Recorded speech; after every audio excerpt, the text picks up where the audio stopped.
هي أفلام يوسف شاهين ما كانتش بتتفهم، وهل توقع موت السادات والثورة على مبارك ولا دي إشاعات؟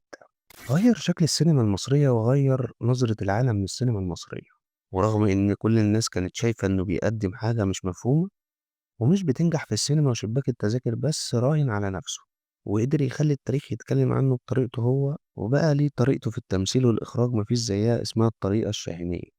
يوسف شاهين ناس كتير اتفقت واختلفت عليه، لكن محدش قدر ينكر إنه عمل تاريخ فني ملوش زي. واللي ما فهمش أفلامه زمان الأيام لفت وقدر يشوف أجيال بتضرب بعضها عشان تدخل فيلم ليه بعد ما اتربى. وده طبعا كلام تشهد عليه سينما زاوية السنين اللي فاتت. يوسف شاهين كل الناس تقريبا عارفة إنه جسد حياته في السينما بأكتر من وجهة نظر في أفلامه، واللي ظهرت جدا في ثلاثيات اسكندرية، سواء اسكندرية ليه أو اسكندرية كمان وكمان، واللي ختمها باسكندرية نيويورك. وبرضه فيلم حدوتة مصرية اللي حكى جزء من حياته بس ركز على مشاكله مع الرقابة بشكل أكبر. يوسف شاهين اللي كان غاوي سيما ورقص وجنان على الشاشة وبراها، ما بدأش حياته زي كتير من المخرجين مساعد مخرج واتمرمط في بلتوهات وكده، هو بدأ مخرج على طول، وفعلا ضربت معاه من أول مرة، والممثلين اقتنعوا إن الشاب الصغير ده هو اللي يقدر يقوده. بدايات يوسف شاهين في الإخراج، وكانت البداية مع واحد زي حسين رياض واللي أقنعه إنه يعمل كوميديا في بابا أمين، والكلام ده كان سنة 1950. وبعد كده كمل بقى سكة السيما ومش مع أي نجوم، لأ كلهم كانوا نجوم تقال. ما كانت الخطوة اللي بعدها في فيلم ابن النيل مع شكري سرحان، وسيدة القطار مع ليلى مراد، والمهرج الكبير مع يوسف وهبي وفاتن حمامة، وأخرج لماري كوين بجلالة قدرها في فيلم نساء بلا رجال. وما كانش بيخاف لمين هيقف قدامه ولا مين هيقف قدام الكاميرا بتاعته ولا أي حاجة، المهم مين هيسمع كلامه.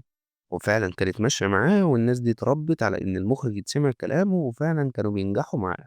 يوسف شاهين كان عنده إيمان غريب بفاتن حمامة ومحدش قدر ينكر ده، إنه كان له فضل عليها من أول ما جابها في فيلم بابا أمين وهي كانت لسه بتبتدي طريقها، وخلاها بطلة أكتر من فيلم ليه بعد كده، زي المهرج الكبير مع يوسف وهبي وهي كانت صغيرة عليه أوي، لحد ما هي نضجت وبقال بس حقها تبقى نجمة، وبدأ يخرج فاتن حمامة شوية بشوية من براءتها، وكشف عن العالم مع عمر الشريف في صراع في الوادي، لحد ما خرج منها بنت شعبية محدش كان يتوقعها في صراع في الميناء، وكشف عن وش جديد لها تماما.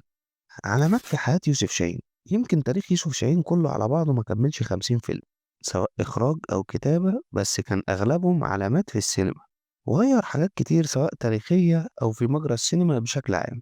يعني عندك مثلا فيلم عودة الابن الضال، ده تقف قدامه كتير قوي وهو بيوصف التغيرات اللي حصلت في مصر بعد رحيل الرئيس جمال عبد الناصر والرئيس أنور السادات. ولما تشوف النهاية هتندهش أكتر لما تشوف الطريقة اللي مات بيها البطل واللي كان بيتنبأ فيها بموت السادات. والفيلم طبعا كان سنة 1976، والسادات اتقتل بعدها بحوالي 6 سنين.